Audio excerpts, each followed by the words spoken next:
नमस्कार दोस्तों। तो अभी अपने पिछले एपिसोड में देखा हम confluence of Spiti and Sutlej पर हैं। तो वहाँ से अब निकल चुके हैं। हमारा नेक्स्ट डेस्टिनेशन होने वाला है गुई मोनेस्ट्री।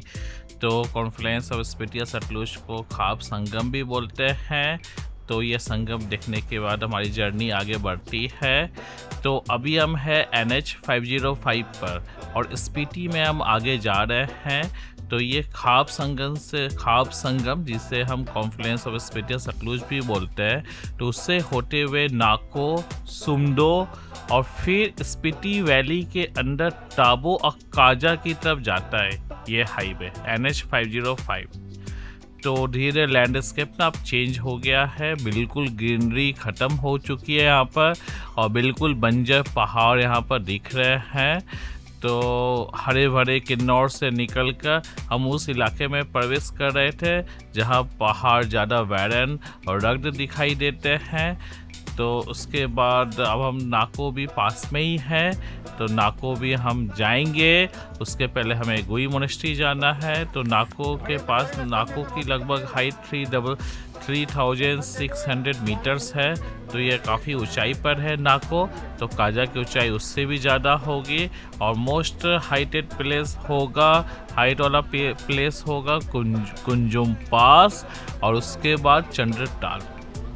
तो भी यहाँ रुकते हैं, अभी देखते हैं यहाँ पर क्या क्या नज़ारा है। सामने ऊंचे ऊंचे पहाड़ नज़र आ रहे हैं। अब पहाड़ पर जो बादलों की परछाई पड़ रही है उससे पहाड़ लग रहा है कि वो ब्लैक कलर का है। देखिए वो पहाड़ ब्लैक कलर का नहीं है, बल्कि उसका ओरिजिनल कलर जो है वही है, लेकिन वो बादल की परछाई के कारण कुछ पहाड़ आपको ना ब्लैक दिख रहे होंगे। तो यह भी एक अद्भुत नज़ारा है। तो बिल्कुल वो कम ही जगह ऐसे नज़ारों को देखने को मिलता है। यहाँ पर एक बोर्ड भी लगा है BRO बॉर्डर रोड ऑर्गेनाइजेशन, जिसने बहुत मेहनत की है इन सड़कों को बनाने में और इतनी अच्छी सड़कें इतने रिमोट इलाके में। तो मैं सैल्यूट देता हूँ BRO को, इतना अच्छा काम कर रहे हैं देश के लिए और उसी के कारण हम इस जगह पर पहुँच पाए। तो अभी तक हमें कोई दिक्कत नहीं हुई, तो हम इस जर्नी को एंजॉय कर रहे हैं यहाँ पर। तो यहाँ पर फ़ोटो शूट कर लेते हैं। स्पीति में आप कहीं भी चले जाओ, हर पॉइंट पर आपको एक फ़ोटोजेनिक एरिया ज़रूर मिल जाएगा आपको। तो आपको दिल करेगा कि वहाँ पर रुक जाए, वहाँ पर फ़ोटो खिंचवा ले। तो अभी आगे चलते हैं। तो अभी हम जा रहे हैं मलिंग नाला। ये मोस्ट डेंजरस पॉइंट था स्पीति में पहले। अभी इसमें एक पाइप डाल दिया गया है, तो सारा वाटरफॉल, सारा पानी पाइप्स के थ्रू नीचे बह जाता है। लेकिन एक टाइम था जब ये मलिंग नाला बहुत ही डेंजरस पॉइंट था। ऊपर में कई सारे ग्लेशियर्स हैं और काफ़ी बर्फ़ की चट्टानें हैं जहाँ से हमेशा पानी बहता रहता है और यहाँ पर गाड़ियाँ फंस जाती थी।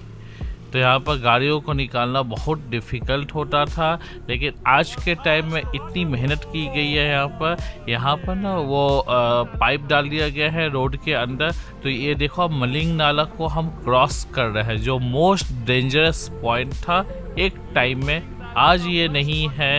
यहाँ पानी तो अभी भी बह रहा है, लेकिन वो नीचे जा रहा है पाइप से और इसको पूरा सीमेंटेड रोड कर दिया गया है ताकि कहीं पर कोई फंसने का चांस ना हो। और कितनी अच्छी सड़कें यहाँ पर बनी हुई है, आप देख सकते हो मलिंग नाला। तो उसको हम क्रॉस कर चुके हैं। Most dangerous and most difficult point of the Spiti journey हमने क्रॉस कर लिया, मलिंग नाला। और कितने आराम से और कितने खूबसूरत तरीके से हमने क्रॉस किया है उसे। तो अभी आगे चलते हैं। तो हम बात कर रहे थे नाको की। तो नाको एक ना माउंटेन विलेज है और उसका लैंडस्केप किन्नौर घाटी से बिल्कुल अलग है, क्योंकि दोनों ना बिल्कुल डिफरेंट इलाके हैं। किन्नौर जहाँ खूबसूरती है, जहाँ पर ग्रीनरी है, हरियाली है, जहाँ बारिश होती है, वहीं नाको पूरा बैरन है, सूखा है, कोई ग्रीनरी नहीं है और बहुत ठंडी जगह है। तो इसको हम बोल सकते हैं कोल्ड डेजर्ट।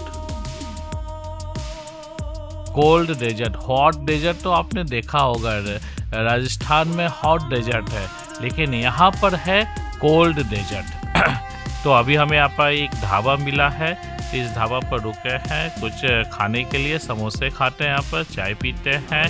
तो यहाँ पर ये कैफ़े वो काफ़ी अच्छा है, इसने काफ़ी अच्छा डेकोरेशन कर रखा है इस कैफ़े में।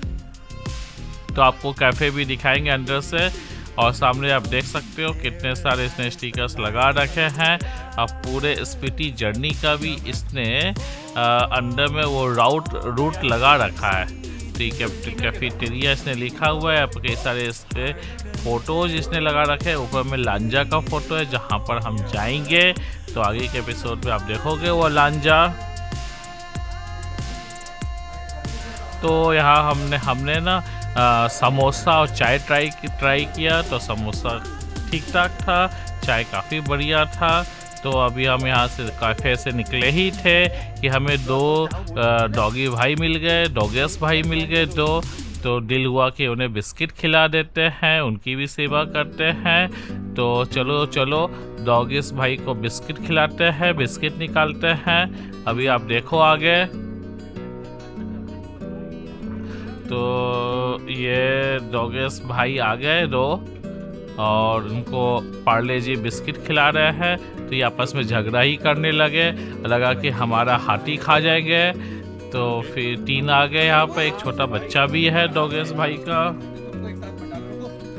तो हम उसको बिस्किट खिला रहे हैं यहाँ पर। तो हमारी मंजिल फिर से शुरू हो चुकी है। तो ये है ऑफिशियल स्पीति एंट्री का गेट। यहाँ से स्पीति एंट्री का गेट शुरू होता है। तो बोलने के लिए तो हम स्पीति घाटी में ही थे, लेकिन ये स्पीति का गेट बना हुआ है, और आगे जाकर एक राइट कट आएगा जो अलग से जाता है गुई मोनेस्ट्री की ओर।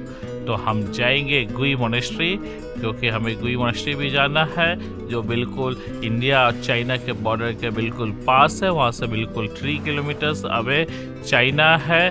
तो ये गेट आ चुका है गुई मोनेस्ट्री का, और यहाँ से हम लेंगे गुई मोनेस्ट्री के लिए राइट साइड में कट। और ये जो नदी बह रही है, ये चीन से आ रही है, चाइना से आ रही है। ये भी स्पीति रिवर है, और ये चीन से आ रही है। और क्योंकि चीन के पास ना मतलब काली मिट्टी ज़्यादा है, उस इलाके में काली मिट्टी ज़्यादा है, इस कारण इस नदी का रंग बिल्कुल काला दिखेगा आपको, बिल्कुल काला। तो अभी हम फिर से मोस्ट डेंजरस रास्ते से होते हुए जा रहे हैं। सड़क पतली है, एक तरफ घाटी है, और उसमें स्पीति रिवर बह रही है, और बिल्कुल एक गाड़ी के जाने की जगह है यहाँ पर। तो उसी से हम आगे जा रहे हैं। यदि 2 गाड़ियाँ आ जाएगी तो हमें आगे पीछे करना पड़ेगा, और रास्ता देने में काफ़ी डिफ़िकल्टी है। तो वी होप, हम ऐसी आशा करते हैं कि कोई 2 गाड़ियाँ एक साथ ना आ जाए, उधर से कोई गाड़ी ना आ जाए। और जैसे ही हम ना गुई मोनेस्ट्री, गुई विलेज की ओर ना हम एंट्री करते हैं, थोड़ी हरियाली दिखती है, क्योंकि यहाँ पर ना एक रिवर बह रहा है, स्पीति रिवर, जिसके कारण यहाँ पर ना काफ़ी हरियाली रखी गई है। तो अब गाड़ी से बाहर निकलते हैं, गाड़ी से बाहर आपको दिखाते हैं यहाँ पर गुई विलेज का नज़ारा, फिर आपको दिखाएंगे गुई मोनेस्ट्री। तो गुई विलेज का नज़ारा काफ़ी खूबसूरत है, काफ़ी ग्रीनरी है। तो काफ़ी टाइम के बाद हमें ग्रीनरी यहाँ पर दिखा है। घर भी काफ़ी अच्छे डिजाइन में बने हुए हैं, और यहाँ पर घरों पर लोग ना भूसा डालते हैं ठंडियों के लिए। ठंडियों में घर को कैसे गर्म रखना, तो उसके लिए वो तैयारी अभी से गर्मी से ही करना शुरू कर देते हैं, क्योंकि यहाँ पर बेहद ठंडी पड़ती है। और जब आप ठंडियों में आओगे तो आपको चारों तरफ बिल्कुल स्नो ही स्नो नज़र आएगा यहाँ पर। तो चलो, और यहाँ पर ना इस गुई विलेज में ना लोगों ने ना फार्मिंग भी कर रखा है। तो यहाँ पर मोस्टली मटर के फार्म्स, मटर के पेड़ लगाते हैं, मटर के पौधे लगाते हैं लोग। मटर के फार्मिंग करते हैं, आलू की फार्मिंग करते हैं और भी डिफरेंट ना फ्रूट्स वेजिटेबल्स की यहाँ पर फार्मिंग होती है। और आपको पता ही है कि किन्नौर घाटी अपने बेहद रसीले सेब के लिए तो फेमस है ही। तो अभी हम पहुंचने वाले हैं गुई मोनेस्ट्री। गुई मोनेस्ट्री वो जगह है जहां पर 500 साल पुरानी आपको एक मॉन्क की मम्मी रखी हुई है वहाँ पर, और उसमें कोई रसायन किसी भी चीज़ से उस मम्मी को नहीं बनाया गया है। वो मम्मी बिल्कुल नेचुरल है। और ये ठंडी के कारण वो मॉन्क तपस्या कर रहा था, वो मौन कर रहा था, वो ध्यान में विलीन था। तभी इतनी ठंडी पड़ी कि वो उसी पोजीशन में जम गया वो मॉन्क। और तब से वो मॉन्क ना इस वातावरण में ना उस मॉन्क की मम्मी रह गई, जो आज 500 साल बाद भी ना उसके नाखून और बाल सब कुछ बढ़ रहा है। और ये साइंस की नज़र में बिल्कुल अचंभा करने वाली बात है। और इसका आंसर अभी भी नहीं है कि इसके नाखून, बाल ये सब कैसे बढ़ रहे हैं। तो अभी हम पहुंच चुके हैं गुई मोनेस्ट्री में, तो बने रहो। नेक्स्ट एपिसोड में आपको दिखाएंगे पूरा गुई मोनेस्ट्री, आपको पूरी गुई मोनेस्ट्री की सैर करवाएंगे।